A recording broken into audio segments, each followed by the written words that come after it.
Good evening and welcome to the 2016 Sebastian River Area Chamber of Commerce Candidates Forum for the Indian River County Commission races. I'm Teresa Toll and I'm chair of the Legislative Government Affairs Committee for the Chamber. Before we begin our forum tonight, I would like to ask everyone to stand and join me for a Pledge of Allegiance. I pledge allegiance to the flag of the United States of America, and to the republic for which it stands, one nation, under God, indivisible, with liberty and justice for all. Thank you. On behalf of our Chamber President, Beth Mitchell, and our Board of Directors, we would like to welcome all the participants tonight and particularly thank the Sebastian City Council for providing the opportunity to hold the forum in the council chambers and to telecast the forum tonight on television channel 25. We also want to thank the city staff for all their assistance in this forum. The forum is sponsored by the Sebastian River Area Chamber of Commerce, and it's an example of the Chamber's continuing service to our community, providing an opportunity for an exchange of information for the benefit of voters. We've actually been holding these forums for over 10 years now. The Legislative Government Affairs Committee strives to present a fair, neutral, and unbiased opportunity for candidates for the Indian River County Commission to respond to current issues of concern to voters and businesses in the North County area. Our chamber does not endorse any candidate in any election. The Chamber does advocate for businesses in our community on issues that may impact free commerce, and we work towards successful businesses and a vibrant economy. The primary election in Indian River County is 2 weeks from today, Tuesday, August 30th. Absentee ballots have been mailed, and early voting begins this Saturday, August 20th. In the county commission races, there are 3 districts up for election this year. 2 of the 3 races will be decided with the results from the primary voters. District 1 and District 3 are open primaries, which means that all registered voters may vote in these races. The winners of District 1 and District 3 will be duly elected on August 30th. In the District 5 race, only registered Republicans may vote in the primary election on August 30th, and the winner will face an unaffiliated candidate in November. The winner of the District 5 race will be duly elected in the general election in November. I would now like to introduce the candidates alphabetically by district. Starting to my left, in District 1, Susan Adams and Richard Gilmore. In District 3, Joe Ehrman, Chuck Kirby, Mark Rodolico, and Tim Zork. And finally, in the District 5 race, on the Republican side is Jay Kramer and Bob Solari. Before we begin, I would like to ask the members of the audience to please mute your phones and hold your applause.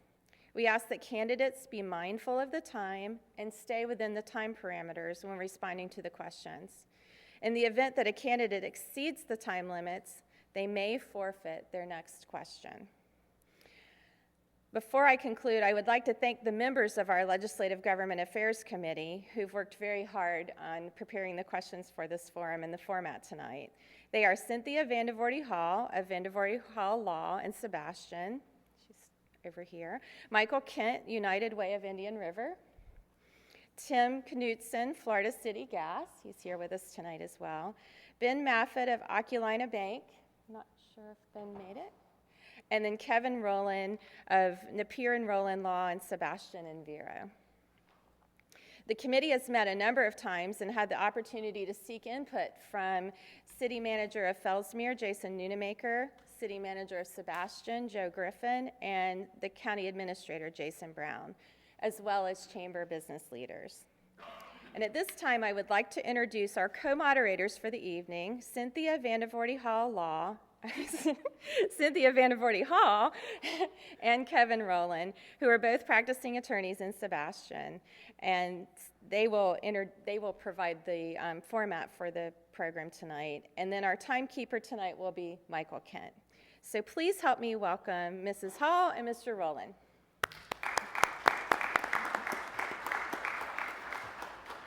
Thank you.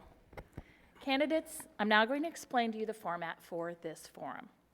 The forum is going to be divided into 3 sections. The first section is for opening statements from each candidate. Each opening statement may not exceed 2 minutes. Typically, most candidates use their opening statement to introduce themselves to the voters and the viewing public. The second part of this forum is going to be the question and answer part. Each candidate will have an opportunity to respond to questions posed by the moderators that have been randomly assigned. We will proceed by district. A question will be directed to a particular candidate, and that candidate will have 2 minutes to respond. Then every other candidate in that district race, in the order I address the candidates, will have 30 seconds if they wish to rebut that answer or provide their own answer to the same question. Please note that due to the number of candidates in the District 3 race, the questions will be a bit more spread out for that district. So for example, there may be 2 questions, then we'll move to another district, and then we'll come back to District 3 again, okay? The final section of that forum is for closing comments and wrap-up. Again, each candidate will have 2 minutes to provide closing remarks. And typically, most candidates use closing statement to summarize their position on issues of concern or to comment or clarify issues that have not been previously addressed in the forum. Time limits will be enforced. Our timekeeper, Mr. Michael Kent, will hold up a 30-second warning signal when there are 30 seconds left in any 2-minute statement or question. He will also hold up a red stop signal when your time is expired, and I believe he's also going to say stop aloud, correct? Please stop when your time is expired. Again, time limits will be enforced. County commissioners are entrusted with a tremendous responsibility on behalf of the citizens of this county. And candidates, we expect your discussion to be civil and directed to the public and not each other. Personal questions or comments directed to another candidate are not permitted, and the moderators reserve the right to terminate your maximum 2-minute opening statement, closing statement, or discussion or comments about a topic if you become uncivil or unprofessional, or of course, if you exceed time limits. This forum is being recorded and televised. The purpose of the forum is to provide the citizens of the county an opportunity to hear from the candidates on substantive issues. We also ask that those in attendance, my back is to you, to refrain from shouting, clapping, or otherwise audibly responding to a question, answer, or statement, and to keep any talking to a minimum and at a volume where it's not audible up here or otherwise distracting. Okay? Thank you. I've also been asked by staff at the City of Sebastian to remind you not to leave campaign materials in this room after the forum, as they will just be thrown away. I believe this room is being used for early voting and cannot have any campaign materials in it. Are there any questions regarding the format of this forum? Okay. We will now begin with opening statements from the candidates in alphabetical order based on district. So from District 1, Ms. Adams, Susan Adams, will you please begin your opening statement? Sure. Thank you. Thank everybody for being here tonight. It's a pleasure to be in front of this lovely North County crowd. My name is Susan Adams. I am a candidate for County Commission District 1. A little bit of my background: I was raised in Fellsmere, graduated from Sebastian River High School. From there, I went on to Florida State University, where I ultimately graduated with my law degree from Florida State. Upon graduation, I came back and took a position with the family business, Marsh Landing Restaurant, out in Fellsmere, working with my mom, Fran, something that we're still doing today, and I just really love doing that. But being back in the community, I had the opportunity to get involved. Fellsmere was going through a lot of growth at that time, and I got involved with planning and zoning. I was on the planning and zoning board for a year. From there, a city council seat opens up. I ran for that and was elected to Fellsmere City Council. A year later, they elected me mayor, a position that I held until November of last year. During that time, I had the opportunity to do a lot of visioning and workshopping, working with the City of Fellsmere to create a unified vision for our future. We've done a lot of annexations, and there was a lot of work that needed to be done to create that community and that vision that we wanted to move forward. I also took the opportunity at that time to get involved with some of our local not-for-profit organizations. The Fellsmere Frog Leg Festival, which is near and dear to my heart, has been great, and the United Way of Indian River County.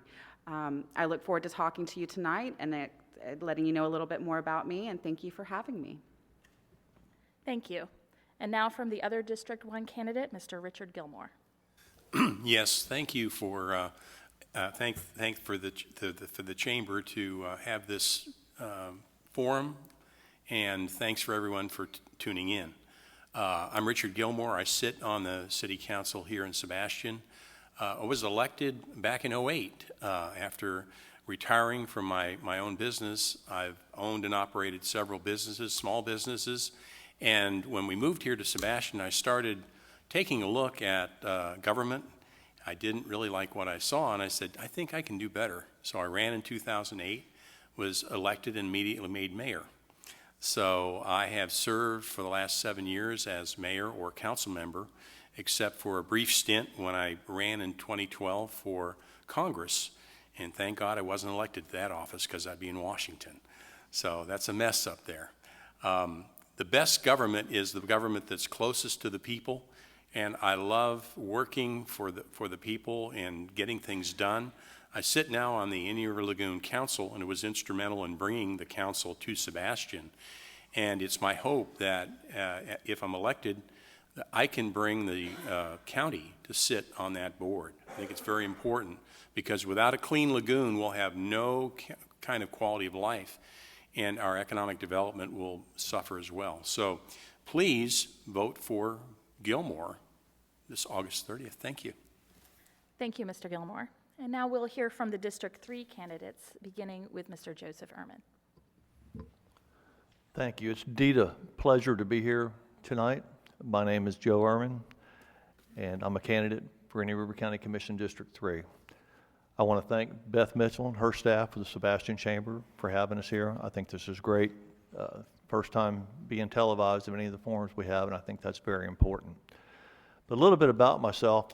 I was born and raised in Indian River County. I'm a fifth-generation Floridian, a third-generation Indian River County resident. My grandparents moved here in 1928 from Palm Beach County, and we've been here ever since. And my two sons that my wife of 32 years, Liz, that couldn't be here tonight, we have two sons that are also still living here, and I'm pretty proud of that. So that tells me that things are not so bad in Indian River County, but if we don't pay attention to what we're doing, things can turn on us really quick, so we don't end up like South Florida and areas like that. And that's one reason I'm running. For me, it's all about the standards that we set here and our quality of life and things of that nature. I was a firefighter in Indian River County for 35 and a half years, a profession I'm pretty darn proud of, and I can't think of a more honorable profession than that, or law enforcement, and it's just so very important to me that I was a part of that. Also, I would also tell you that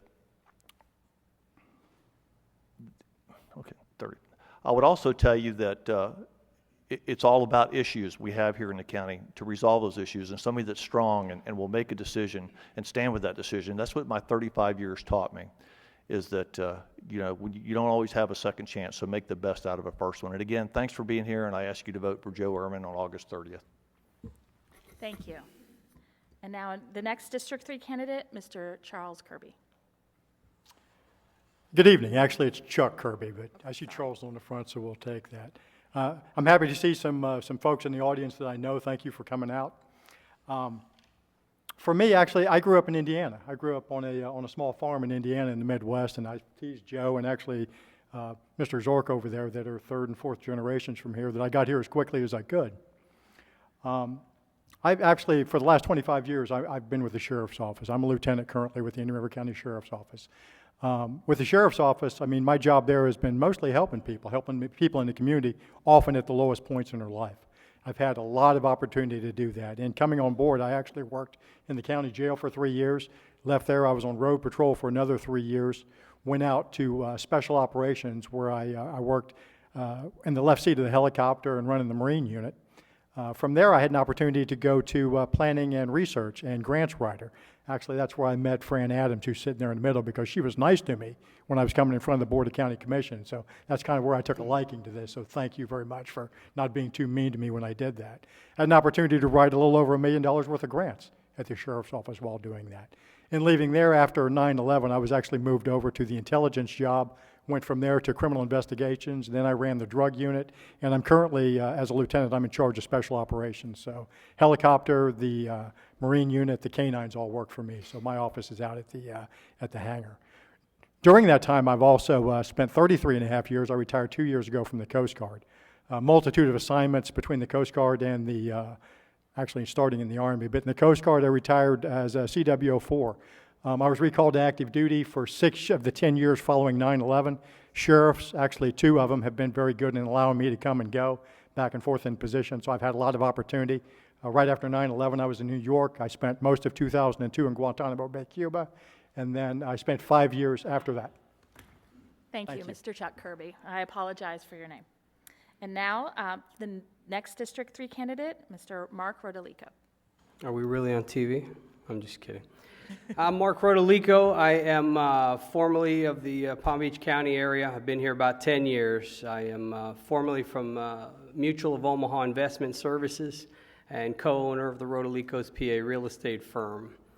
After a short bout with cancer, to which they told me I'd never make babies, and I did twice, my wife and I set out to find an area where we could raise a family. And we discovered Vero Beach in particular in Indian River County. And when we arrived, it was a piece of Americana. We had the Dodgers, we had a beautiful Indian River, we had a booming citrus industry, and I fell in love. And immediately we set out, we started a family, we established our business. Hence, on your ballot, you'll find Mark Ask the Hair Guy Rodolico. I now write a column in Vero's Voice magazine called Ask the Hair Guy. I own Mark's at the Point Salon and Boutique that I established in 2009, and we employ, about a dozen folks. And at the end of the day, folks, if there's anything I want you to know about me, I'm just a dad trying to make a difference. I'm just one man. I'm a small businessman. I'm the only one up here in my race that signs the front of the paychecks of many people. And when I see what's happening in this, what we describe in the old finance business as an emerging market, we have a sick river. We've got a dying industry of citrus. And we've got a few issues, and we've got no place, no space anymore for treating the symptoms. But rather, it is time to be proactive. And I believe that I'm just that guy. Vote for small business, Mark Rodolico. Thank you. And to hear from the final candidate in District 3, Mr. Tim Zork.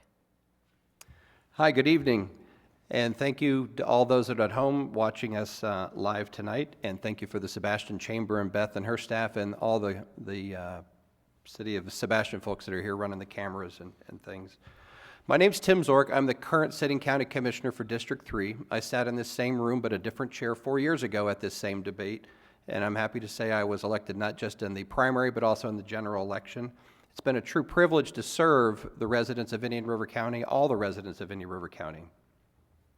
I have some very, very exciting news to announce that Judge Cooper in Washington, D.C. just ruled in favor of Indian River County, upholding our challenge on All Aboard Florida's issuance of the $1.7 billion in bonds. That means we can go forward. It's another huge stumbling block for All Aboard Florida to receive their financing. I've been in Judge Cooper's courtroom. I'm proud to represent the residents here with our legal team in Washington and New York. Many of our opponents to my right have said all we're doing is lining the pockets of high-priced lawyers. Well, I tell you what, you get what you pay for. We had great representation, and we now have great results that we'll be able to see what Judge Cooper has ruled in our favor. Born and raised in Indian River County, over here on to our left, the sign that said, "Welcome to Sebastian," all the residents plus 6 old grouches. My grandfather was an honorary member of the 6 old grouches here in Sebastian. I'm a proud father of 4. I'm a 35-year business owner here in Indian River County. Born and raised, our family goes back here to 1914, and my dad grew up on the Sebastian River just a few miles from here. I ask for your vote and your support on August 30th. Vote Tim Zork. Thank you very much. Thank you. From District 5, if we can now hear from Mr. Jay Kramer. Thank you very much. I hope everybody can hear me all right. My name is Jay Kramer. Currently, I am the mayor of Vero Beach, and I'm also the Republican State Committeeman. Throughout the last 5 years, I've really enjoyed serving the Republican Party, and this is a wonderful opportunity to run as the nomination from District 5 for County Commission. I've been a businessman for the last 26 years. I do have a passion for small business, and a lot of the things that I do are developed for economic benefit. Helping small businesses is something that we need to have happen in this county. It's extremely important. Whether you know it or not, everybody is connected to small business. And without them as the anchor for our county, we're going to have a real hard time. Additionally, the environment is going to be another big issue. I live on the river. I see it every day. It's in bad shape. We've had some good results as being on the City Council of Vero Beach. We've had the Indian River Lagoon Council. We've had the STEP system, which is the only comprehensive plan out there to get rid of septic systems on the lagoon. We've passed a fertilizer ordinance, and we're the only wastewater treatment facility that's on the river that has stopped polluting in the river. But above all of these, most importantly, I'm a father to 2 children, 2 teenagers, and believe me, being a father of 2 teenagers is much tougher than actually being a politician. I can tell you that for sure. And my wonderful wife out here for 21 years. But in any case, it'd be really nice if we had a county that had the economics were back and give our kids a place to work and to stay in this county and to have a clean environment. I think we can leave that to our kids and be proud that we did something about the problems. But in any case, August 30th, I'd appreciate you considering Jay Kramer for District 5 County Commission. Thank you. Thank you. And finally, the other candidate from District 5 in the Republican race, Mr. Bob Solari. Mr. Solari. Thank you very much. And I'd like to thank everyone who is involved in putting on tonight's event. It's important for our American democracy to give the citizens a chance to see the people who they may be voting for. And if there was one takeaway from me, what I'd like you to know is that the fortunate person to be married to the wonderful Jackie Solari, who's in the audience tonight. And I think it's important to know that together, Jackie and I have been Indian River County residents for 89 years. We've basically grown up here and worked here. We both love the county. I could certainly have lived most anywhere in the country that I possible, but I chose to live here and have continued to choose to live here. And remarkably, I had a similar path to the county commission that Susan Adams has outlined. I have a law degree. I came to Indian River County 37 years ago to work in citrus. I worked in citrus for 5 years, went back to the University of North Carolina to get a master's in business administration, which I found very useful on the Board of County Commissioners. I've then, after working some more in citrus, got on the Planning and Zoning Board of the City of Vero Beach. I moved from there after a few years to the City Council. And for the past 8 years, I've been on the Board of County Commissioners, where I presently serve as the chairman. All of us on the board realize that we've got a wonderful county, and this commission has done great things for the county. We've done great things in stopping all aboard Florida to date. Those of you who are familiar with the project might know that their first press release said that they'd be running the trains through our community in 2014. Well, it's 2016, and they haven't started anything along the Treasure Coast. And as Judge Cooper's ruling today suggests, it'll be a long time, if ever, before they do. I think we have a great county. I'm proud to be serving the citizens of Indian River County, and I look forward to your vote on August 30th so I can serve 4 more years. Thank you. Thank you. And the no party affiliation candidate for District 5, Mr. Hetty, was invited to this forum but is not here. Now we will begin the question and answer session. And the first question is directed to the candidates at District 1, and this question is directed at Ms. Adams. Ms. Adams, would you support raising taxes to pay for dredging and other lagoon restoration projects? That's a great question. I think this is something that they have done in Brevard County, and it's something worthy of a conversation.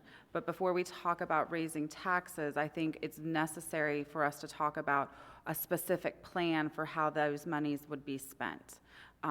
We need to look at what needs to be done, what those costs are going to be, and have a well-defined plan of how that money would be expended before we start talking about those types of funding sources. Raise in taxes is not something to be taken lightly, and I think we need to make sure we have all that information before we have that conversation. Thank you. Mr. Gilmore, you have 30 seconds if you'd like to respond. Yes, I think what the Brevard Commission did was they are putting on a ballot a 1.5 cent sales tax increase that would be designated strictly for the lagoon and the projects that they're creating up there. I would not be in favor of raising taxes. I would be in favor of looking to our budget and finding reserves that we have put aside. The county has $51 million in reserves. And with the assumptions that they have, I believe next year we'll have $52 million. Thank you. This next question is directed to Mr. Gilmore. Brevard County has a system whereby municipalities may opt in to employee benefits programs within the county in order to achieve economies of scale. Why would you support or oppose Indian River County municipalities participating in a similar countywide program? You know, I would support that. I think that economies of scale are great. Everybody's struggling with health insurance right now, and health insurance is something that is going up at double-digit rates. So if we could, through the economies of scale, if the municipalities could piggyback like we do piggyback on other things. When there's contracts for vehicles, the municipalities piggyback on county contracts so we can get a better deal. I think that's a good thing. And I think especially for things like health insurance, it would be something that we should be able to do. Thank you. Ms. Adams, you have 30 seconds if you'd like to respond. I would just note that it's always a good idea to look to what our neighbors are doing and to try to work together as much as possible to cut costs where they can be cut. Okay. Mr. Kevin Rowland, the other moderator, will now pose the next questions to the District 3 candidates.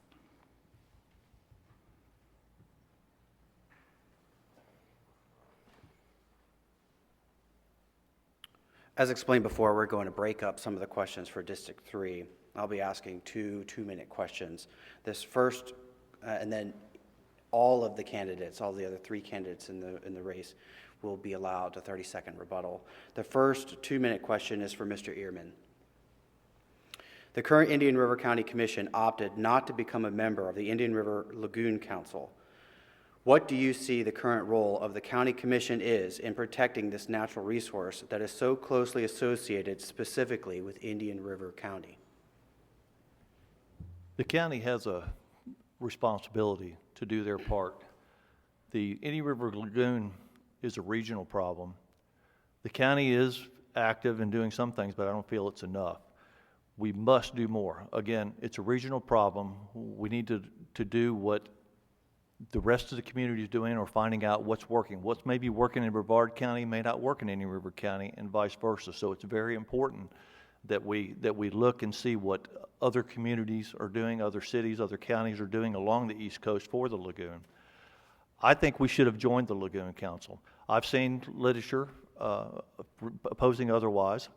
I get it, I understand, but I think when you have a seat at the table and you go to, say, like a convention of some kind for your profession, and you interact with other people, and again, you find out what works and what doesn't work, I think it's a bonus that we just can't avoid it, and we need to turn down. We need to be a part of it and be active in that.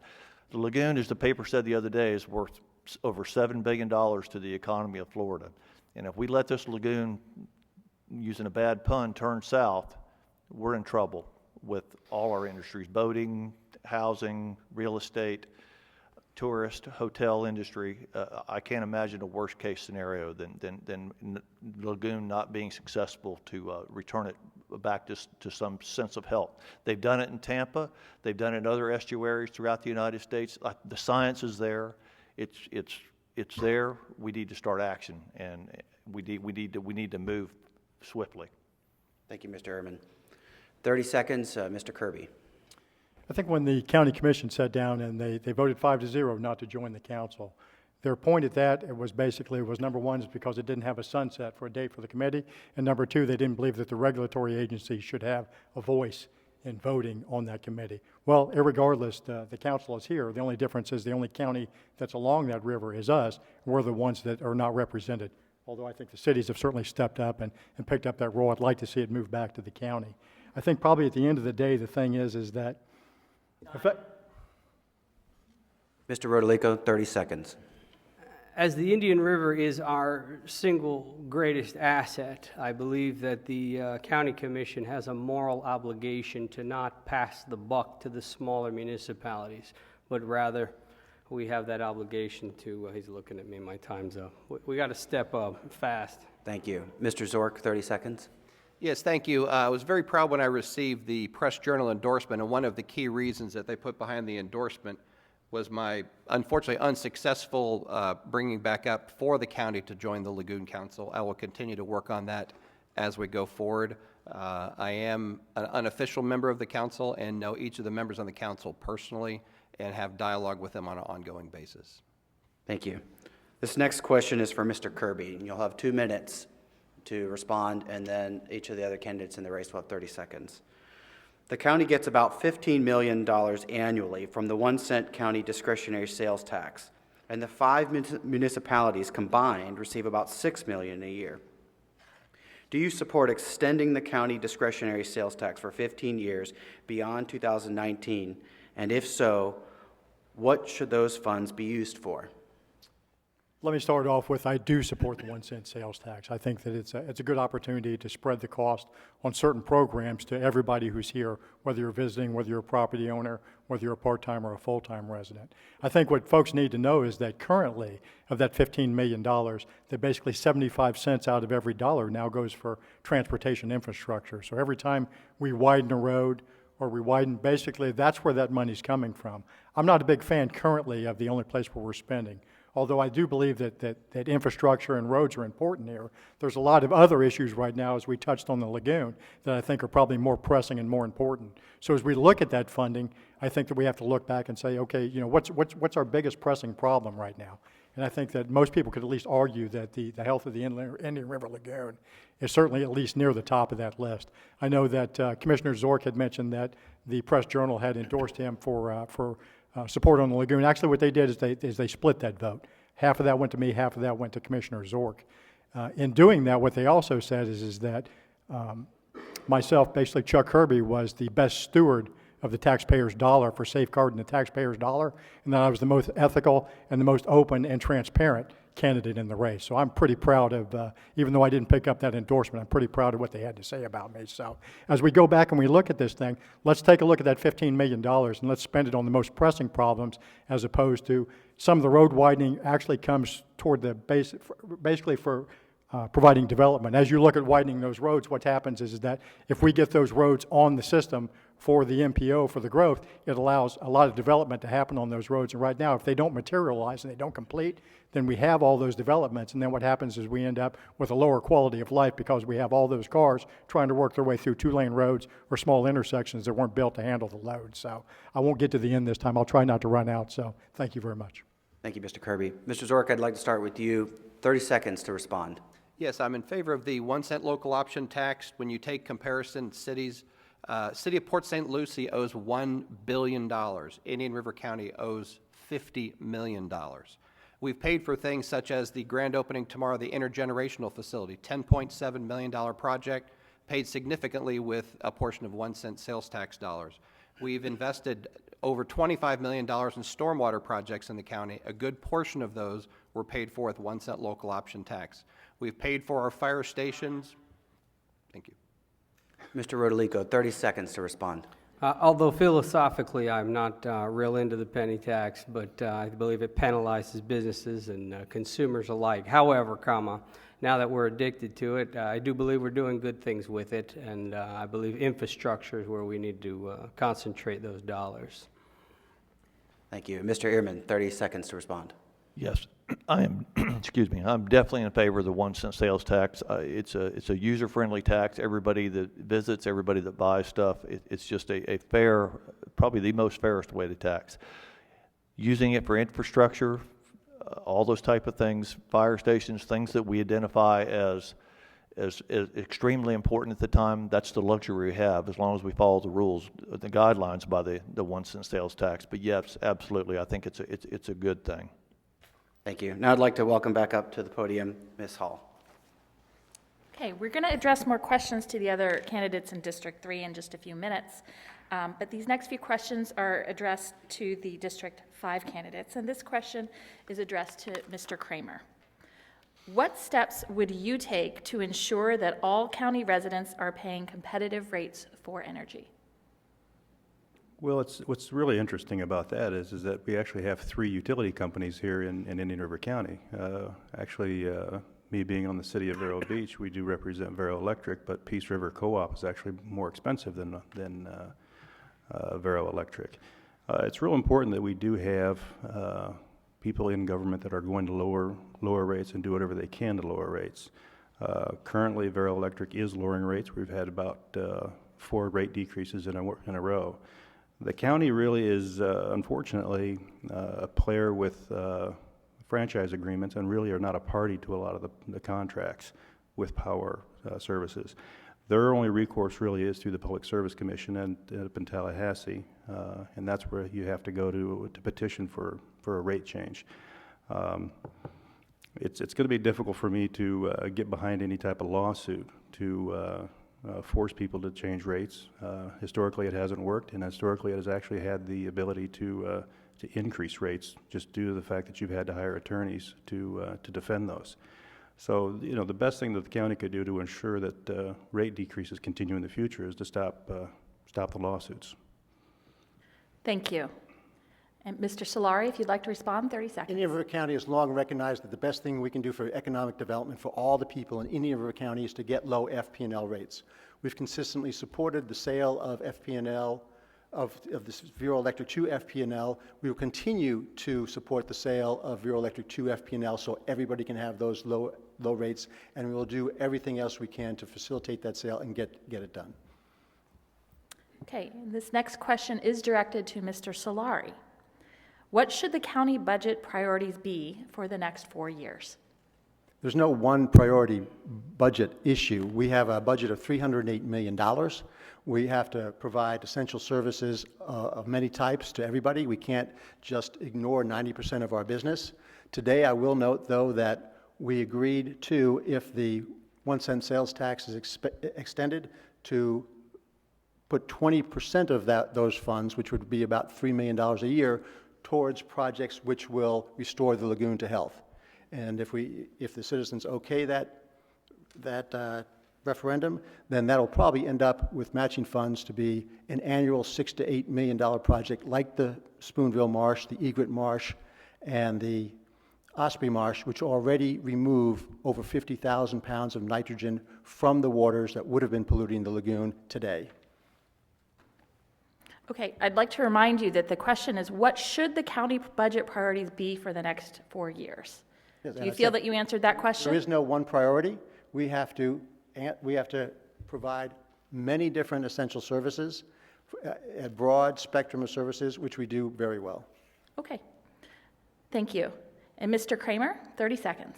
Well, quite frankly, we've come through an economic downturn, and we've got a lot of deferment of maintenance going on out there. I think everybody's kind of heard the story of the breakdown of the ambulances.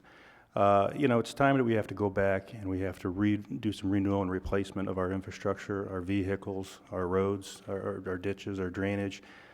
These are things that we've got to go back over. If I had to pick one thing, it would be going back through with renewal and replacement on the emergency services. Okay, thank you. And now we're going to return to the District 1 candidates with new questions by Mr. Rowland.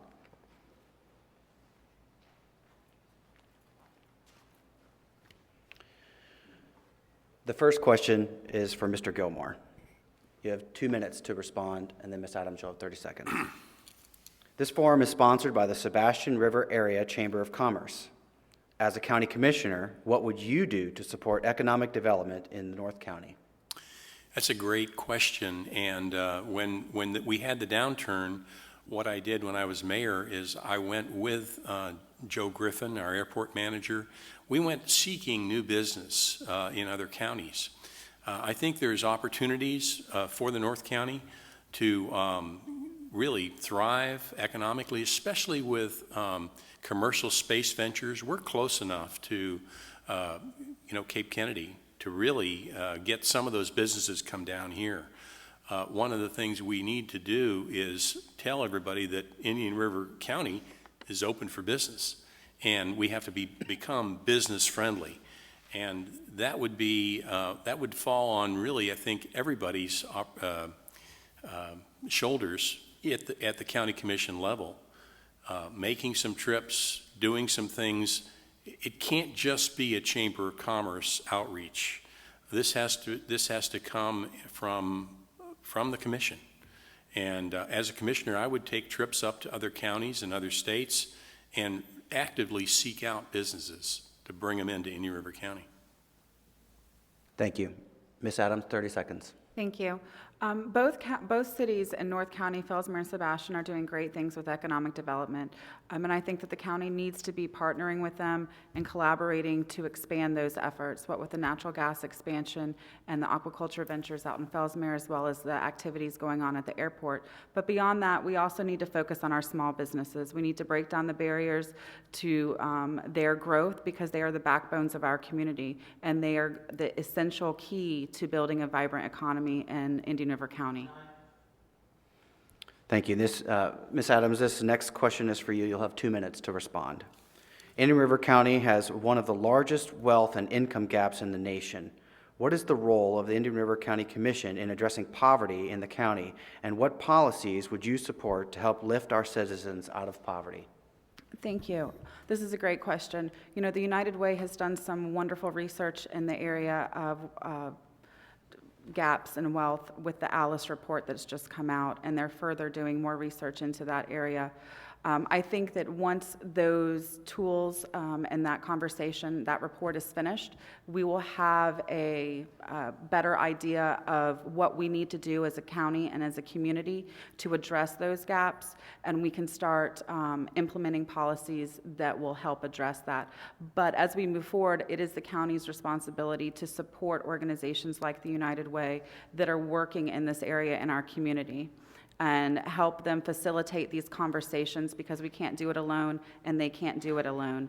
And we need to be leaders in this area to create a great quality of life for all of our residents. Thank you. Mr. Gilmore, you have 30 seconds. Well, I think we don't need to continue to have a permanent underclass in Indian River County. Some of the policies of the county commission in the past, I think, have gone to create a permanent underclass. Infrastructure in some areas is almost, well, I've been in third world countries about the road systems, so I think we have to look at raising up our sites and doing some things for the Giffords of the world and of our area. Thank you. Ms. Hall.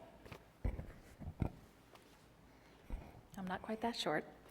Okay, for those of you who recently joined us, you're watching the Sebastian River Area Chamber of Commerce County Commission Candidates Forum here at the City of Sebastian Council Chambers. The primary election, which for 2 of the 3 races is open to all county residents, is on August 30th. Thank you for joining us. This next question is for District 3 candidates, and this question is directed to Mr. Rodolico. What would you do to reduce the cost of doing business in Indian River County? I love that question. I'm a small businessman. I've had to start a small business here. My friends are often small business people. And if there's one thing I've learned, there is an absence of unification between the county and the cities that lie within its borders. Oftentimes, as you build out, or you have permits, or you're paying impact fees, the counties and the cities can't even agree on what's code and what's standard and what should be. You can't pass one inspection without the other. So streamlining government process would definitely be on my first 90 days on my table to go out right along. I want to see where the breakdown is in communication. Why is it that we can't seem to make that a smoother transition to people that are looking to create jobs right here in our county. I know I came up with a few challenges of my own. So I believe the answer to that, as simply as I can put it, is to reach out and to try and unify, to kind of stop some of the power plays and the infighting. The culture from within needs to change first, and I believe that will happen with some new blood. Thank you. Mr. Zork, you have 30 seconds if you'd like to reply. Yes, I sure would. Thank you. One of the things we've done to reducing the cost of business and job creation is the impact fees that are charged on any new or existing business that's expanding. We reduced those fees after I took office by 50 to 60%. One example of savings, the new medical building at the hospital campus, it saved that project over $500,000. Additionally, I've hosted 2 energy forums of bringing energy savings and cost reductions to the business community and public facility managers to reduce the cost of utilities. Thank you. Thank you. Mr. Ehrman, if you'd like to respond, you have 30 seconds. Yes, we have to change the culture here. We have to be open for business, I think, as Mr. Gilmore said. We have to be open for business. We have to streamline what the county can do to give business a benefit. We have to be pro-business, and the only way you can be pro-business is you have to change the culture and the attitude, whether it's impact fees, tax relief, anything of that nature. But more or less, let's change the culture. Thank you. Mr. Kirby, if you'd like to respond, you have 30 seconds. I did. The very first thing I did when I decided to run for office is I went out to the western part of our county in the central area through the business district out there, and I talked to those folks. They said the biggest problems that they have is exactly what's been mentioned up here. It's permitting, it's getting the inspections on the backside. But the problem is that we can lower impact fees and we can lower taxes, but that's good as long as we keep it lower. What happens is you can only buy businesses for so long, and then they leave. So what you have to do is you have to attract businesses that want to be here, and the businesses that want to come, much like the company that tried to relocate. Thank you. This question is directed to Mr. Zorg. Though many may view Indian River County as a retirement destination, about 18% of our county population is under age 18, according to the U.S. Census Bureau 2014 numbers. What would you do as a county commissioner? What would you do or emphasize to serve this population? Well, one of the areas that I was happy to support was the expansion of the Boys and Girls Club network, where we provided additional land for them to expand their facilities. Specifically for that age group, that is a great question, because I have kids that are falling into that same category as they grow up. We need recreation opportunities for them. We need them to see that they have job growth opportunities in the future going forward. There was one medium-sized business here in the North County that he purposely worked to bring his business here because when he went to college, he knew when he got into his career path, his only choice was to leave and go work in Orlando or Jacksonville or Atlanta. So he brought NetBoss Technologies here to the North County so that he would inspire those to become into the computer programming field that they worked in and create an opportunity, and they were very involved in the educational system and bringing, hey, you can have a life, you can have job opportunity here in Indian River County when you get older. But recreation opportunities, you have to keep them busy. You have to keep them in a positive environment, and thank you very much. Okay, thank you. I'm going to go to Mr. Kirby for the next 30-second response, if you'd like. With that age group, basically what we need to do is we need to reach out to the colleges. Although we have the colleges here, we have a lot of kids at that group that don't go to college. Like myself, I went to the military. As we look at those guys, what we also need to be able to provide is some apprenticeship opportunities and things other than just education through college. So if we look at the number one employer in Indian River County, which is Indian River County, and then the number two, is the school board, and then followed by Indian River County, including all the constitutional officers. Maybe in some of those offices we can find an opportunity for apprenticeship programs for those folks so that we can bring them and hopefully keep our kids and grandkids here. Thank you. Mr. Ehrman? Again, I think it's all about the culture. We have to change the attitude. We have to provide good, strong recreational programs. Not necessarily, I'm talking about necessarily sports, but recreational programs that kids would be involved in and give them hope. We have to attract businesses that can do stuff like internship and help young people get jobs, even if they're at entry-level jobs, just so they start in the market. It's so very important that we do those type of things. The early childhood learning, you can start as early as 3 years old. So Thank it's very you. important. Mr. Rodolico? I'm very proud of our Indian River State College and the trade programs that they are expanding at this point, even Sebastian High School. I think what we evolve into, whether it be a retirement community or something else, being proactive in training the workforce of the future to serve those people, I think that's essential to both the economic future of our area as well as properly servicing whatever it is we evolve into. Thank you. This next question is directed to Mr. Ehrman. And it's for all District 3 candidates will have 30 seconds to respond, and you will have 2 minutes. Where a county enters into a franchise agreement with a utility service provider, franchise fees paid to the local government typically equal up to 6% of the revenue received by the utility from customers located in the local government's political boundaries. Would you support using franchise fees from utility companies such as natural gas, data, sewer, and other similar companies to promote economic growth in underserved communities within the county? Yes, I would, but there's a little bit of a catch to that. Are franchise fees always a good thing? Is it a good thing for the taxpayer? You know, there's been talk of the sale of Vero Electric. The county gets a franchise free from Vero Electric. With an issue like that, when you're talking to your county residents, you need to look at those franchise fees and say, are we unduly taxing? Do we need to give our taxpayers a break? If it's everything's in the positive, which in most cases they are, and the rates are still somewhat on a level that's competitive with the rest of the state or the rest of the nation, then a franchise fee is probably accordingly something that definitely the taxpayers can use and provide, is to help provide the essential services and capital projects that need to be done in the county. So, yes. Okay, and because it's such a long question, I'm gonna repeat it one more time for the response. Where a county enters into a franchise agreement with a utility service provider, franchise fees paid to the local government typically equal up to 6% of the revenue received by the utility from customers located within a government's political boundaries.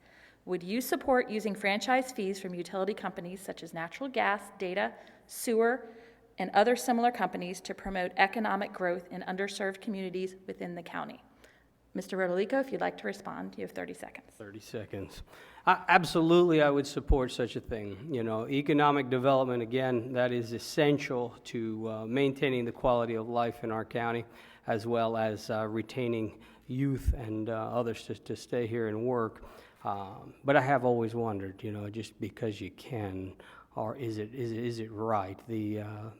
I think the franchise fees can be adjusted, should be adjusted. I think they're an undue burden to many fixed income and lower income people. So, thank you. Mr. Zork, if you'd like to respond. If you wanted to earmark the franchise fee revenue and put it into a particular account, you could say that the county is funding economic development in some of the minority areas by the funding of the economic positioning study that we've moved forward, which both the Sebastian Chamber and Indian River Chamber played a vital role in. That was about a $150,000 commitment by the time it's finished to look at helping raise those areas that need additional job creation and boost the earning levels in those areas. Thank you. Mr. Kirby?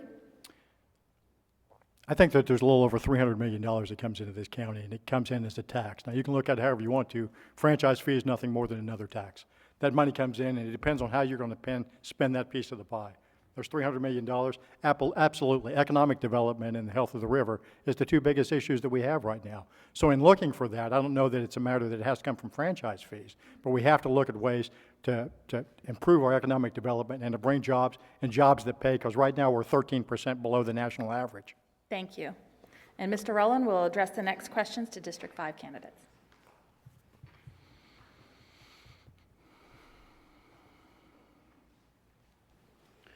First question for the District 5 candidates goes to Mr. Solari. You'll have 2 minutes to respond.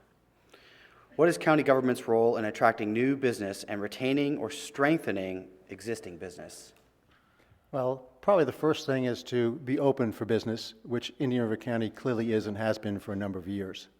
then I believe having a good economic foundation, development foundation is good, and we've got one in Indian River County. We've got a good jobs grant program where the employees don't get the money until they fulfilled their obligations of having new employees. We've got a tax abatement program that was approved by the voters of Indian River County, which allows them to expand without additional ad valorem taxes. We've got a very good infrastructure in most of the county, which is a pro-business plank in our economic development positioning. We've got less regulation now than we did 8 years ago, and we'd be supportive of reducing that even further if we could, especially if the private sector came forward and helped us identify areas to reduce regulation. We have very low taxes, which is always appealing to businesses. And as Commissioner Zork mentioned earlier, we recently reduced the impact fees for commercial businesses. We continue to do things necessary to make Indian River County more appealing. We are in the process of developing our conservation lands, or more in the area of parks and recreations, to make the county more appealing to families who might move here for jobs and for businesses who come in to provide jobs. So Indian River County has done tremendous work for economic development in the last 8 years, and that's shown in an increased number of new jobs that the county has had in the past 8 years. Thank you. Mr. Kramer, 30 seconds. Well, first of all, the county's got to be economically friendly. I mean, right now, I believe the permit time is almost over 20 days to do anything in the county. Additionally, the building department has this fun thing of going around and doing cease and desist on small businesses. You know, we got to stop that practice. That costs people money. You know, that really turns businesses off, and they end up leaving and getting out of here. The second thing is bringing back some, or third thing is bringing back some of our committees. We got rid of our enterprise zone. Although it's sunsetted, we had a great group of guys. It was a good think tank. We dismissed them. We've got to get our businesses back engaged. Thank you. The next question is for you, Mr. Kramer. Chapter 125 of the Florida statutes allows for the establishment of a Children's Service Council with a millage rate of up to 0.5. Indian River County's Children's Services Ordinance allows for a millage rate of up to 0.125, but currently only funds at roughly 0.75 mils. To allow for more services to underprivileged children through local nonprofit agencies, would you support increased funding of these services? Why or why not? You know, I had a good conversation with the Moonshot Moment people precisely on this topic. They actually wanted to go through and have a referendum to directly ask the people of Indian River County on supporting this issue. And I definitely support going out to a referendum and asking people if they want to go ahead and contribute directly to the Children's Services Council. You know, the Children's Services Council does a tremendous good for our community. Unfortunately, right now, being that it's tied to a millage rate, it does fluctuate according to property values, which is unfortunate. But, you know, if elected as county commissioner, I think what we're going to do is we're going to put that out to the people and have that be as a separate millage item on our taxes. Thank you. Mr. Solari, 30 seconds. Well, first, I would not support in any way the formation of a new bureaucracy. We've got too many bureaucracies, too many governmental units, and they prove after a period of time to be incredibly inefficient. The Indian River County has done a good job in both the stewardship of tax dollars and in the way we dispense tax dollars, and I don't believe that that would be improved on at all by another bureaucracy, most of whose work would be done outside of the sunshine. Thank you. Next questions for District 1, Ms. Hall. This question is directed to Ms. Adams. Last week, it was reported in the news that the Zika virus has moved north from Dade County to Palm Beach County, Florida. What policies would you support to mitigate the risk of mosquito-borne diseases like Zika impacting Indian River County residents? Well, I think the health and safety of our community is always at the forefront of everybody's mind. I know that the Mosquito Control District is doing great things with preparing the community for the incoming threat of Zika and other mosquito-borne illnesses. I think we need to take the lead from them. They have the science to back it up, as well as the best practices to put in place to fight that threat, and it's something that we shouldn't take lightly. Those lines of communication need to be open, and that's another example of how we need to be partnering with other agencies within our community to help facilitate a solution moving forward. Thank you. Mr. Gilmore, 30 seconds. Yes, I think that the county should definitely work with the mosquito control district and for education for citizens, because the Zika mosquito can basically breed in a bottle cap. So there's a real problem there. I understand that it's right now isolated in South Florida, but there's no really telling it could stay down there or come up here. It's a problem. Thank you. And this next question is directed to Mr. Gilmore. What are your top 3 priorities if you are elected as county commissioner? The top 3 priorities that I have are, first of all, getting us on the Indian River Lagoon Council, taking the rightful seat that the county should take. Number 2, it would be making sure that our land development regulations are complied, and making sure that we don't turn into South Florida. You know, most everybody that moved up from South Florida knows what it's like down there, and they don't want our county to turn into 6-lane roads and all the mess that you have down in Broward and Miami. We can, if we are not vigilant on our land use regulations, we can turn into South Florida in a heartbeat. The other thing is making sure that we have economic development, and really that kind of ties into the lagoon, because without a healthy lagoon, we won't have economic development, because no business will move here with a dead lagoon. We won't have a quality of life. And the quality of life issues are very important for everyone that lives in Indian River County. We moved here because it wasn't South Florida, and I'm going to make sure that it doesn't turn into South Florida. Thank you. Ms. Adams, if you'd like to respond, 30 seconds. Sure. My top 3 priorities are simple. They would be to protect our natural resources, to grow our economy, and build our infrastructure. Thank you.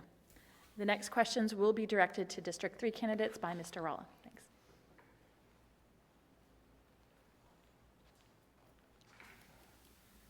The first 2-minute question goes to Mr. Kirby.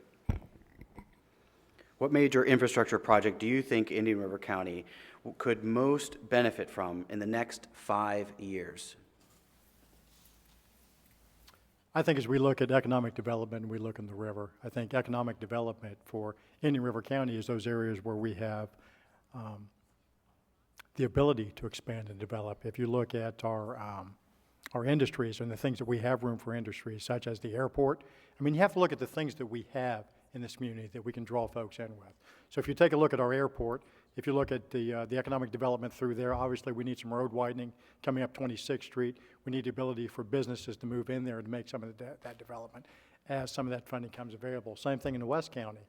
What we've done is we've gone around the county and we've looked at the available spaces that we have for businesses to move into and to try to sell those into other areas. Basically, here's the existing structures that we have, which is some of the largest problems that we run into, is that people come, they say, okay, I don't have a large space that I can lease and to bring my businesses to start here, so we have to start from scratch, and then we end up into all the things that we've discussed about permitting and inspections and trying to get your building built and all the other stuff with it. So in trying to fill those things, I think that's important for us. Mr. Kirby, the question was, what infrastructure project? Is there one particular project that stands out in your mind? Yeah, the project for me that stands out the most for me would be the development of our airports. I think that as we bring those in, I think that's where our next level of development is. So. Okay. Mr. Ehrman, would you like 30 seconds to respond? The infrastructure of the county. Do we have proper roads to handle the growth that we had as long as our growth is still quality growth? So roads would be important. I do agree with Mr. Kirby. I think our airport, by working with the city of Vero Beach, which we need to do a better job of working with our municipalities of the county, working with the airport, would be a definite plus to the infrastructure system of the county. Mr. Rodolico, 30 seconds. As we look at the impacts of our growth, I think it's extremely important. Yes, roads, I'm a huge proponent of correcting our lack of sidewalk situation. Looking at legislation being handed down from the state level, it looks to me like there's a financial storm coming our way in the form of safety and some analysis that the state's done that we are not a friendly county when it comes to pedestrians. Mr. Zork, 30 seconds. What infrastructure project?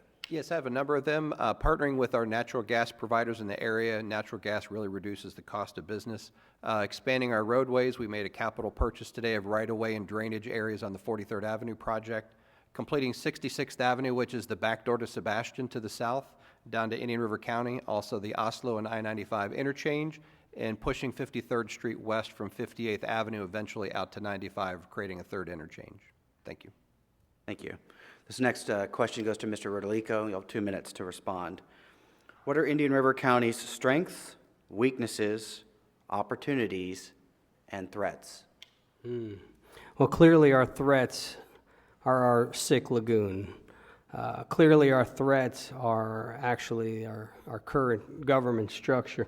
Yeah, we've created a lot of jobs, but they've been a lot of $8 an hour jobs. We have failed miserably when it comes to creating meaningful employment to support a middle class.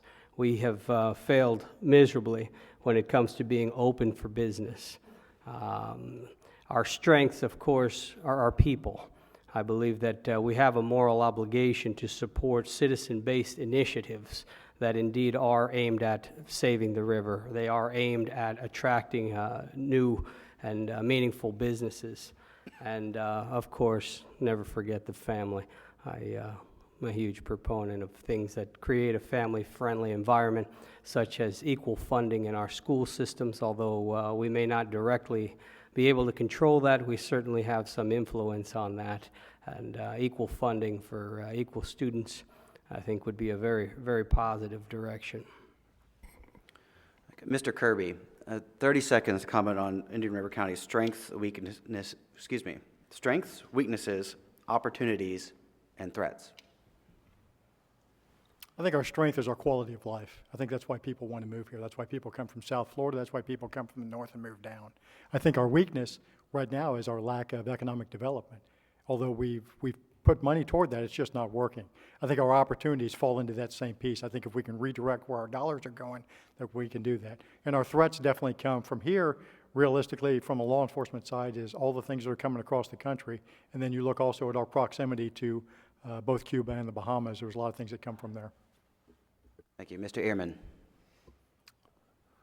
Strengths, definitely our people and our quality of life. That's why people live in Indian River County. That's why my family been here since 1928. Our strengths. Our weaknesses, I would have to also somewhat agree that the economic development, we can do a better job. We can do a better job. We can do a better job in those areas of childhood development and recreation, things of that nature. Our threats, the lagoon going south, again, another bad pun, is definitely something we have to address, and we have to address immediately. Thank you. Mr. Zork, 30 seconds.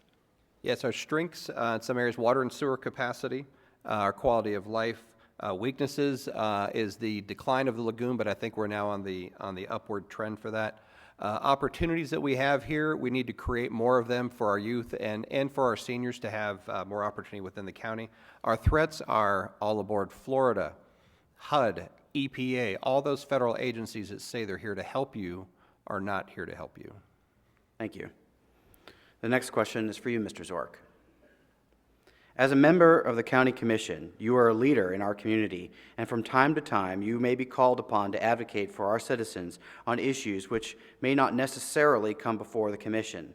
For example, water farming, gun control, all aboard Florida, and the St. Sebastian Bridge. What topic do you feel necessary for yourself and other county commissioners to advocate for or against, and what steps do you plan on taking to do so? Well, on advocating, I think you need to hear from the people, from the public, what they want you, what are their concerns, so that you know what you're advocating for. Is it a personal item, or is it something that the citizenry has brought forward to you? A recent example of that would be I hosted the Bethel Creek Pipe Connection Community Forum last week. That's been something that's been asked about, and I brought reality of how we can bring that project to life as we go forward. Can you restate the question one more time? What the question gets at is there are issues that maybe that might not necessarily come before the commission, but that you as a community leader are going to advocate for. We want to know what are some of those issues that you feel strongly about. Well, again, hearing what the people are concerned about, all aboard Florida, I think myself and Commissioner Solari have attended virtually every meeting, whether it's here or elsewhere, advocating for the citizens that can't travel to the meetings, that can't, and those were not held by, those were held by FDFC or other government entities. So we're advocating for our citizens here that can't always go. There's a number of other areas, whether it's senior assistance, expanding the GO line to advocate for those that can't afford transportation. We expanded services about 2 years ago. We move about 1.2 million people, of those, many of those who can't afford to have a vehicle to get to school or get to work. So advocating for those that what you might say would be the smaller interest when you get a call from an individual that says, hey, I have a problem. How can you advocate and help me work through this, whether it's helping get a permit out quicker so they can expand their business and hire, or as small as a B problem to as big as when can I get my road widened or graded. So a lot of the work you do is not at the commission chamber. It's hearing the people's concerns or their problems and then advocating on their behalf, whether it's working with staff or other government agencies or state agencies. Thank you. Mr. Rodolico, to paraphrase the question, what topic do you feel strongly that you would advocate for as a county commissioner that might not necessarily come before the county commission? Yeah, I think this is the first time ever that Mr. Zork and I have agreed on something. Absolutely. You know, I believe that most of the direction that our county goes into stems from citizen-based initiatives and citizen needs. So the idea of advocating for that issue, whatever it may be, that comes about, is the duty of the county commission, even though it may not come before the chamber. So, Mr. Kirby.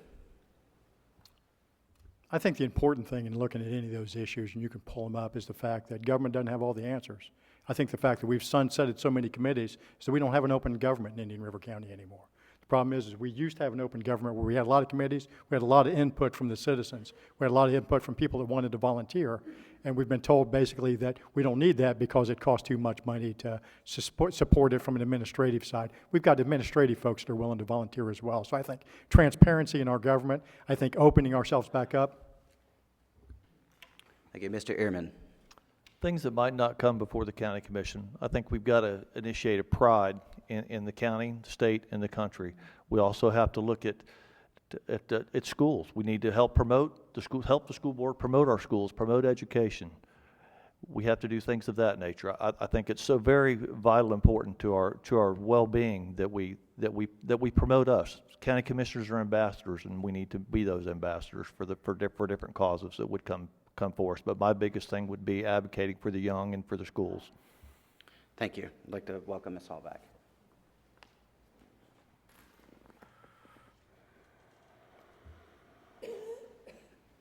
Thank you. These questions are directed to the District 5 candidates, and this first question is directed to Mr. Solari. In light of the declining health of the lagoon and the reported impact of failed septic tanks, would you prioritize lagoon and stormwater infrastructure projects over other projects such as roads or bridges? Actually, I'm happy to say that I did that today. Under my matters, we discussed, as I mentioned before, the optional sales tax. Prior to today's meeting, we had basically allocated about 3% of the potential dollars from the optional sales tax for lagoon projects. After today, we've moved that up to 20%. So we have clearly made that a priority, and we will continue to do that. Thank you. Mr. Kramer, you have 30 seconds if you'd like to respond. Well, we made that a priority probably about 3 years ago by starting to remove the septic systems off the river. We're going to continue to do that as county commissioner. We will continue those programs, especially programs that do not cost tons of tax dollar money. We have been able to do this with a small initial investment, and we will continue to take septic systems off of the river using money that would normally be used for septic maintenance. It's worked very well, and I believe it'll work very well into the future. Thank you. And this question is for Mr. Kramer. Would you support quarterly meetings between county and municipal elected officials, rotating locations and facilitated by a host community, to provide an opportunity for dialogue and interaction between all elected officials and to foster visioning and strategic planning? I'm trying to think. I think we do have those boards already with the Treasure Coast League of, well, the League of Cities wasn't it, but the Council of Local Governments, I think we've already done something like that already. Quite frankly, yeah, we've got to start working together on a lot of these things. You know, counties and cities need to work together. They do have planning issues that have to dovetail with each other. I would support that wholeheartedly. My big thing is actually getting people back engaged in government. We've spent the last 8 years shutting down boards and committees, pushing people away. We got to bring them back. Thank you. Mr. Solari, you have 30 seconds. To a degree, we do that already today. We have a metropolitan planning organization which deals with our transportation system. That functions very, very well. We've got a great executive director there in Phil Mattson, and a number of people on this dais have served on the MPO and understand how well it works. So if we had a particular reason for working together, I'd certainly support it, but we have to have a well-defined reason with an endpoint in mind before we go on and set up another permanent committee. Okay, thank you. And that was actually the last question of our question and answer period. I'd like to thank each of the candidates for your responses, for your thoughtful responses, and for your cooperation. And now I'd like to call Mr. Rollin back to the podium to do the closing statements.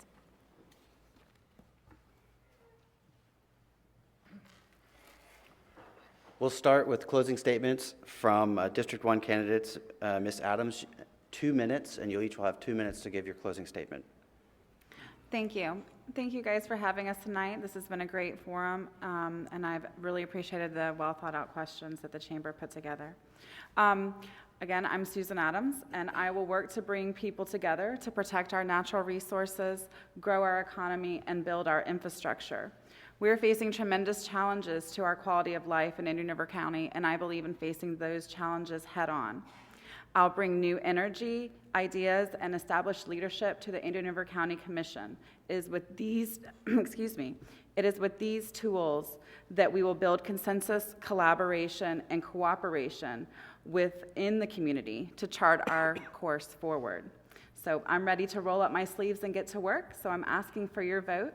Please vote Susan Adams for Indian River County Commission, District 1 on August 30th. Thank you. Thank you. Mr. Gilmore. Yes, I want to thank the Chamber of Commerce and the city for putting on this candidate forum. And I want to thank all those who have already cast their votes for me and who will vote on the 30th and early. I'm humbled by the trust that you have put in me, and with God's help, I will serve you well as your next commissioner. For those who haven't decided yet, this race gives you a clear choice. My opponent has taken thousands of dollars from special interests, developers, big ag, and unions, and with those thousands comes strings. I'm self-funding my own campaign, and I've even made my own signs. I owe no one, and I will fight for you to keep the Indian River County a low-density county. I'm very proud of my record here in Sebastian. We've kept our taxes low, and we've been good stewards of our natural resources. We actually received an Environmental Stewardship Award last year from the Florida League of Cities. I was instrumental in bringing 3 cities together to get a seat on the Indian River Lagoon Council, and as your new commissioner, I will work with other districts to have the county take its rightful seat on that board. The economy, our quality of life, are all tied to the health of the Indian River Lagoon. We must fix it, and I ask for your vote August 30th for District 1 Commissioner. Thanks, and God bless. Mr. Gilmore, I believe that you have violated the rules that were set out at the beginning of this forum by making a reference to your opponent. So I'd like to give Ms. Adams at least 30 seconds to respond. Sure. Thank you. I appreciate that. I have taken donations from many people across the entire community.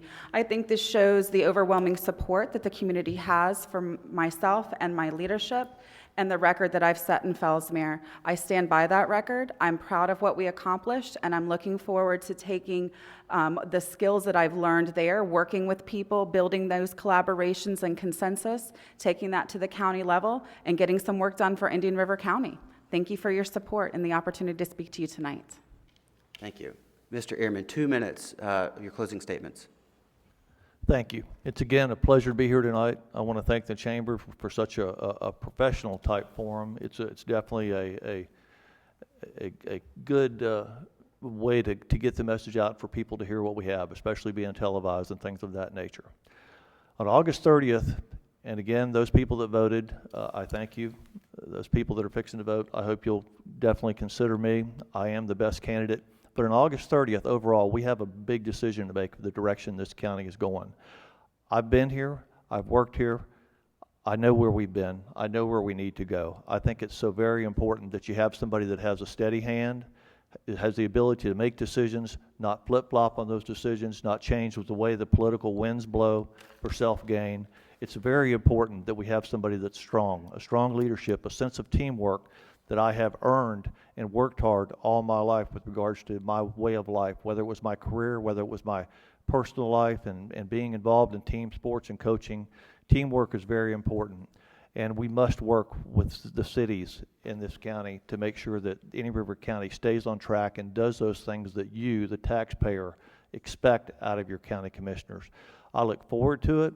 I will work hard. I look forward to your support, and I am looking forward to moving on and make this place great. Thank you very much. And again, Joe Ehrman, Indian River County Commission, District 3, on August 30th. Thank you so much. Thank you, Mr. Ehrman. Mr. Kirby, 2 minutes.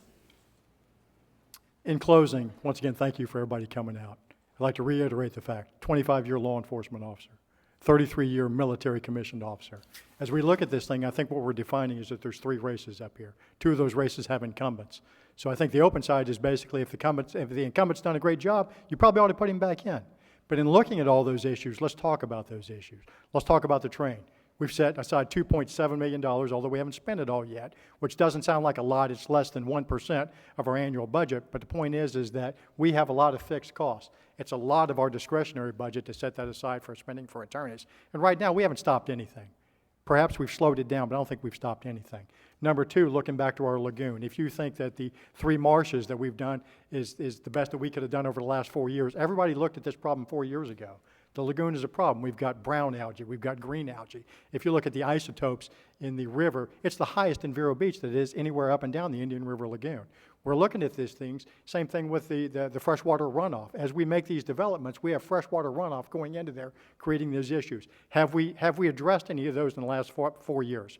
We can say that, okay, we've had committees, we've had meetings, we've done these things, but it hasn't fixed those issues. I think as we look at the same thing for open governance, if we look at open governance and closing down all those committees, are we a better community because of it? As we talk about these things that we want input, and we want input from the community and the other places, where does that come from? I haven't seen the meetings outside the day shift, the daytime meetings that the county commission puts together and put in those pieces. So I asked you on the backside of this thing, if you think on those major issues that the incumbent candidates have done a great job, then you should probably turn around and vote for them. If you don't think they have, then you ought to take a look at the other folks that are running against them and their platforms and give us a good hard look. Thank you. Thank you, Mr. Kirby. Mr. Rodolico. I said in the beginning that when I came to this county, you know, we had the Dodgers, we had citrus, we had a booming building industry, we had a very healthy river. And I look back now over the course of the last years, and we've evolved, we've changed. There's been a lot of challenges that we face right now. And at this moment, we have no place in our local government for a government that pushes out citizen participation in committees. We have no place for business as usual. We have no place for labor unions knocking at the door with deals that are inflated and bloated. Ladies and gentlemen, I am the candidate that is small business. I am the local dad that stands for you. And I may not be a seasoned politician, but I can tell you right now that when it comes to reallocation of our finances and when it comes to stewardship over our future, vote Mark, ask the hair guy, look for it, it's on the ballot, not kidding. Rodolico in a couple weeks coming up, all right? And for more information, go to askthehairguy.com. Thank you for that, Mr. Rodolico. Mr. Zork, 2 minutes, closing statement. Hi, good evening, and thank you all that at home watch this tonight and on replay over the next coming week. Thank you again to the Sebastian Chamber and the City of Sebastian employees that had to stay here for extra duty tonight, and our law enforcement person in the back of the room. I've worked hard as a full-time county commissioner the last 4 years since being reelected, and I will continue to do so as we go forward. You know, I'm just bubbling with excitement now just reading the start of Judge Cooper's 39-page ruling in between some of the answers tonight, because I couldn't wait to read it till later. And it is a significant blow to the All Aboard Florida project, so this is really a win for all the citizens of Indian River County. You know, I look at Sebastian has done a lot of great things. Joe Griffin in their office, before he was city manager, what he worked in his other departments. You look at your airport, La Presti Aviation, they are growing leaps and bounds with what they're doing at the Sebastian Airport. Your community-run projects of volunteers from the Sebastian Clam Bake, the 4th of July Festival. Love the 4th of July Festival. I wish I could run faster past the guys that squirt at you. But it's a great community fund, and you can really see what a community is about by those people that come out and give their time free of charge. Nobody's paid when those things are put on. You know, it's been brought up that I have opponents in my first term. The majority of Sebastian residents give Commissioner Fletcher a very, very high score. He had 4 opponents the first time that he ran for re-election. So would you want to call that a failure, that you have opponents? I like debating because you can see the difference of what I've done in office and what I would still like to do as we go forward. We've made a lot of progress. For more information on myself, you can visit www.timzork2016.com. I ask for your vote and your support on August 30th. Thank you very much and have a good night. Thank you, Mr. Zork. 2 minutes, closing statement, Mr. Kramer. I still can't believe Mark put Ask the Hair Guy there in your listing. You know, that's absolutely funny. You know, I've ran a number of elections. I've chaired the Romney-Ryan, the McCain-Palin, and the governors. You know, for the Republican Party, and that's the first time I've ever seen that. I got to say that's interesting. You know, I want to thank everybody for having us, especially the Sebastian River Area Chamber of Commerce. It's really a pleasure to come up here and visit Sebastian. It's actually a wonderful community. I actually like to come up here and fish the river every once in a while. But you know, as a business person, quite frankly, you know, I look at experience, and experience really does matter. You know, and I want to go over a few of those items. You know, I mean, as far as wastewater, you know, 5 years ago we stopped polluting that, and that needs to be a priority coming into the county commission. 3 years ago, we started taking septic systems off the river. 4 years ago, we did a fertilizer ordinance just to stop the loading of the Indian River Lagoon. And the Lagoon Council, which, you know, a wonderful group of people, and I think a lot of people probably don't realize just how dedicated these people are. You know, they started with a personnel budget of $616,000, and they cut it almost 50% to $310,000, and they put the rest of it into projects for the Indian River Lagoon. A wonderful group. We're glad to support them, and we hope to support them in the future. But as a business person, you know, we've got to start looking at our businesses. We've got to stop issuing these cease and desists that cost people, you know, months of downtime. Streamline the permitting. Over 20 days is not really acceptable.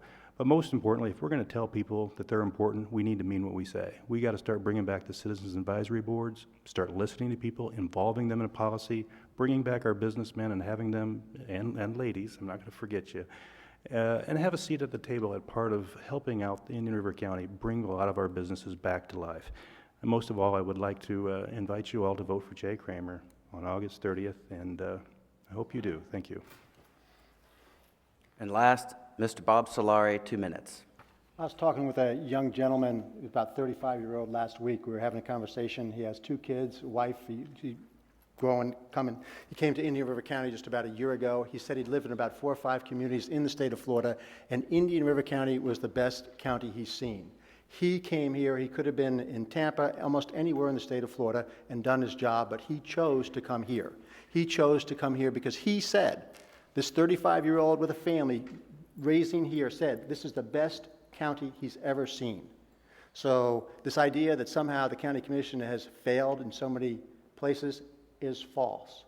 Every one of you will testify to that as you drive home tonight, as you wake up tomorrow and enjoy living and working in Indian River County. Yes, we can do some things better, but those of us who have actually watched the Board of County Commissioners understand that we are working every day to do things better for our community.